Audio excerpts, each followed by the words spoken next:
understood about the genome and decoding the genome. Now the genome took all of that string behind the A on the blood type, and then it put it into one letter. And they supposed to have all that data under that one letter, but they don't put it all in there.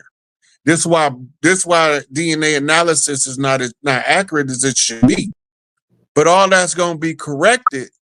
But that they've been using it to usurp us. They've been using it to oppress us. Everything has been designed to oppress us, no matter how harmless it may seem.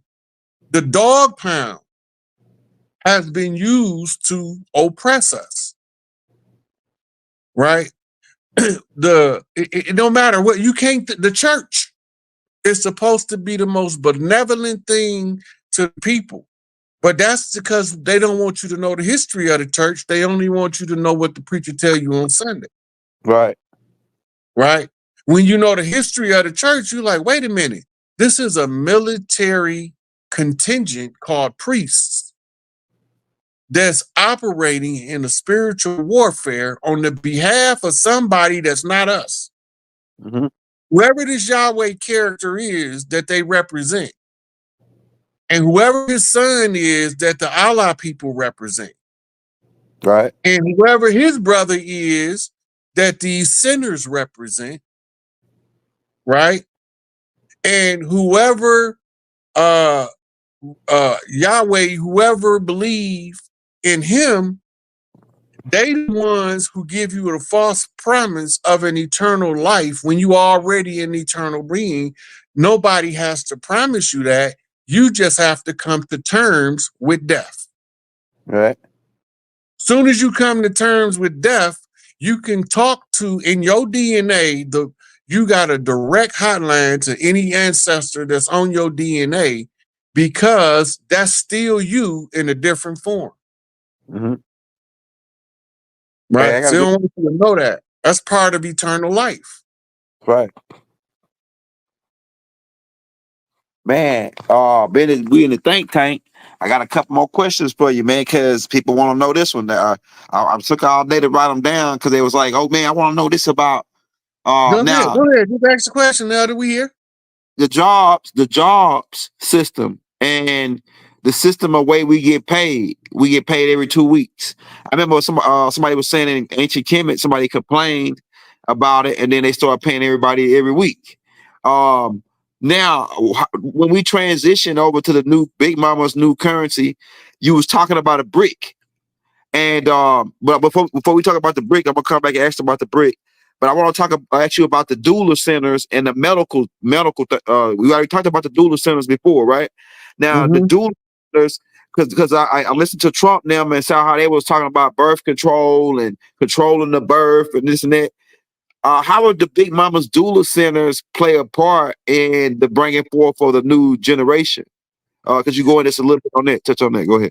Okay, so right now you have a lot of doulas that's starting to reclaim the practice of being a doula. This is the history or the origin of your medical community, your health practitioners. If you go back to Credo Mutwa, he tell you that it was a group of women who communicated with the different plants that gave us our herbalists. These women was before gender, right? They parthogenically reproduced because there was no gender. There was no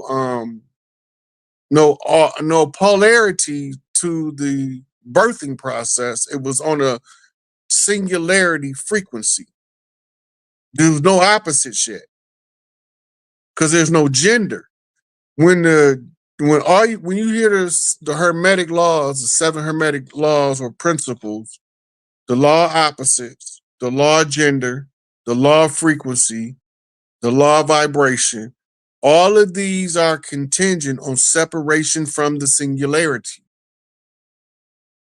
right? Before they start coaching the children to be this elemental P community, right? Prior to that, only certain people would be born with both genders embodied in one person, and the gender that they physically represent be suppressed over the gender that they actually are. You call them today homosexuals. But it wasn't a sexual thing. They wasn't here trying to um, have sex. They didn't come. They was called two gender people, and they was a different group of human than the rest of us. But when they found out that they can use the priesthood to convert children to an alternative lifestyle, now you get the debauchery in the age of Noah, right? And they identify when that was introduced to humans. Humans in a natural tribal state without interfering from any colonizers don't produce male homosexuals. They have to be some kind of way indoctrinated with one of the Romance or Roman cultural derivatives in order for the women to even consider giving birth to a man who's not naturally supposed to be two gender, to give him feminine tendencies. This is taught in early childhood, and except for the ones that was sacred and they was two gender people. Sometimes they was born hermaphrodites or hermaphrodites, but that was rare. They normally look like one gender, but they got the spirit of both, which means they got two brains, a fully functional masculine brain, a fully functional feminine brain. And the artistic expression was more pleasing to behold than the linear logic. So the artistic expression was always celebrated coming from the two gender people. And they used that and they weaponized it and turned it into a whole agenda of conversion of males to the alternate gender in order to rid the world of warriors. That was Yahweh's promise, that he would rid the world of warriors once it was totally under his control. But his method to rid the world of warriors that was rejected during the time of Noah, when you go back to the Anunnaki tablets, they using that as a means of birth control to promote the males to have sex with males. They cannot reproduce. And now that you've convinced the woman to no longer reproduce through parthenogenesis, you promote the woman to sleep with the woman because they can't reproduce. That was all Enlil's design, or Yahweh's design, right? So when we come into modern times, we realize all of these things that they've been using that's supposed to have been for benevolent purpose was weaponized for nefarious means. Remember, the war in heaven landed on earth. And they never told us the war ended. Hey, that's facts, right? Revelations chapter 12:7. They say, and Michael and his angels Yeah. fought with Lord Set and his angels, or Satan, is Lord Set. And Michael and his angels, who okay, now we're talking specifically Enki's son, Marduk, who grabbed him by his crackhead neck and slapped him off of Nibiru down to the earth. Right. Through a portal. Right. It was a fist fight between a uncle and a nephew. Yeah. And I can't tell you the details about the fight like I was there, but I know who can. And that's Malachi York. And he's going to eventually tell about the war in heaven, how Inanna was attacked by her brother Enlil, who wanted to claim Earth above her when she had mitochondrial rights to tie her to the earth. He didn't like it. And she told him to give her a baby. Now we're getting into the details of the war in heaven. Mm-hmm. Enki, which they call him the dragon in Revelations, said that he was waiting to receive the child, the male child, from the woman. Mm-hmm. Right? All of this is all taking place. He's talking over his. He's talking over his now. All this stuff taking place in Revelations about the family conflict on Nibiru. Right. Or as they say in the Orianos, the heavens. Orion, we talking about the story of Osiris being slain by his brother Set, who was in Set, became Satan, and his brother, the Osirian, or the heavenly one, whose body was designed to match on the ground the stars in the sky of the Orion constellation. Mm. Right? And it was the sun who's represented as Heru, who is the black dog, which is actually on the chessboard a knight. Mm-hmm.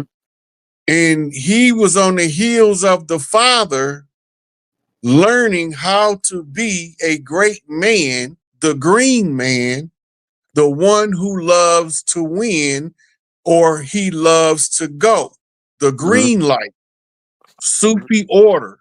I'm just backtracking the Yeah, I'm with you. linguistics along the storyline. So when the green one manifests, he steps forth out of the heart chakra of the mother to become David, the beloved David, and she raises him up to become Solomon, or the soul man walking, Solomon, the wise one, and wisdom is justified of her children.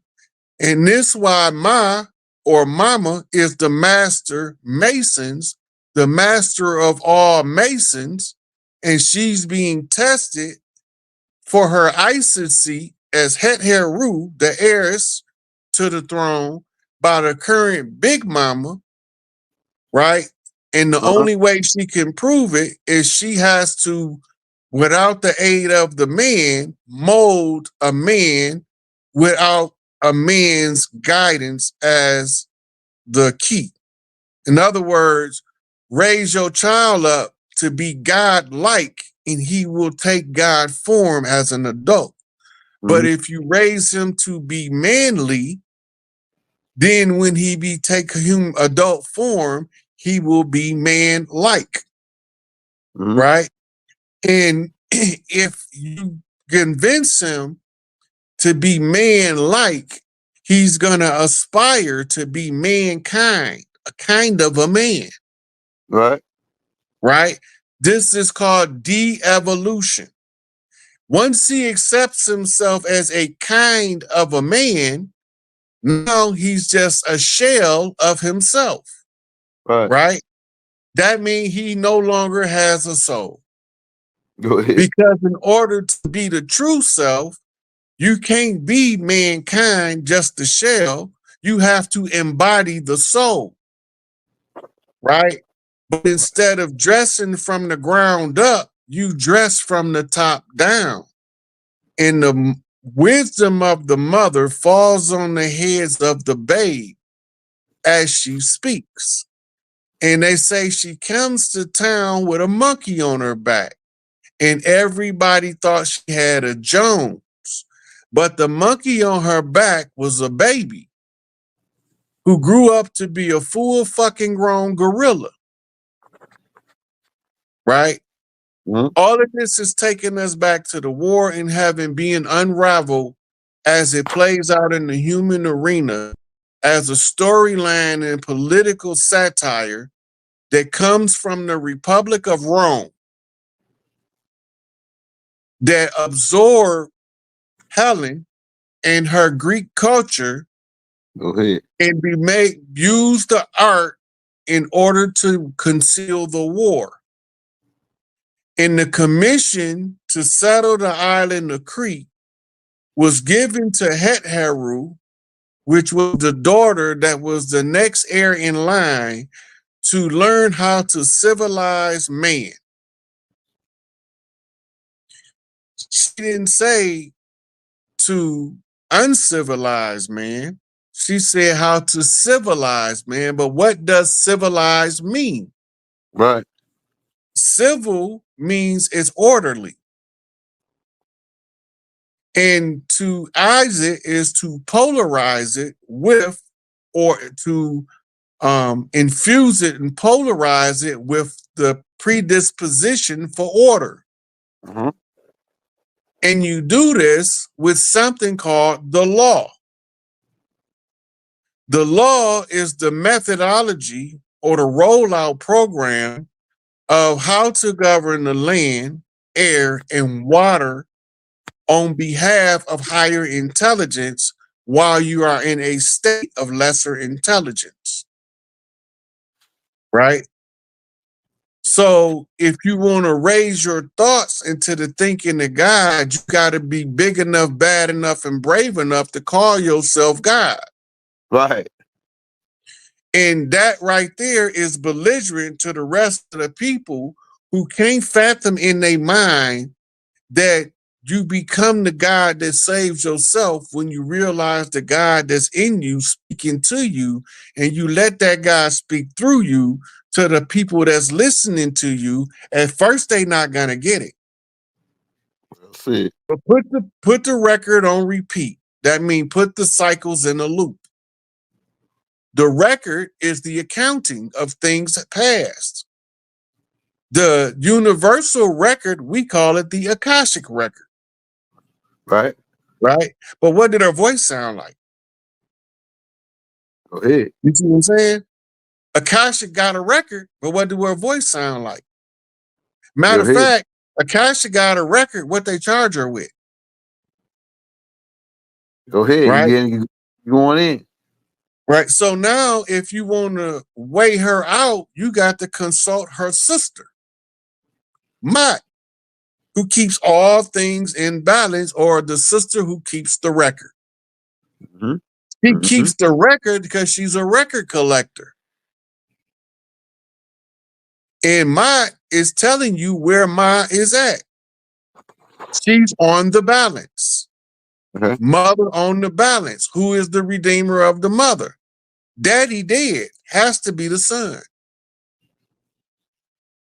The son grows up to become exactly like the father, because now he's aspiring to be a father figure, right? In the shape of the father he was raised in the shadows of, right? Always wanting to go, but Papa was a rolling stone.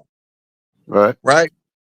And because Papa was a rolling stone, he kicked the little dog to the curb who became the black stone. He can't take him with him until he learned how to bump straight off his mama. Go ahead. Right. These is Masonic codes that ties to stellar events, that ties to biblical oratory, that ties to the war that landed on earth, that came from heaven. And we are the ones that has to wake up to the knowledge of self. I am not mortal. I am immortal in a mortal time frame for a fixed position in order to settle a condition that has confused the minds of the masses into becoming the cattle that they said they didn't never want to be. Well, I ain't never want to see that. When did I say that? You said you don't need no leader. Right. So stop looking for a leader. But the only people that don't need a leader is the leader. Right. Good. Hey, you got a point there.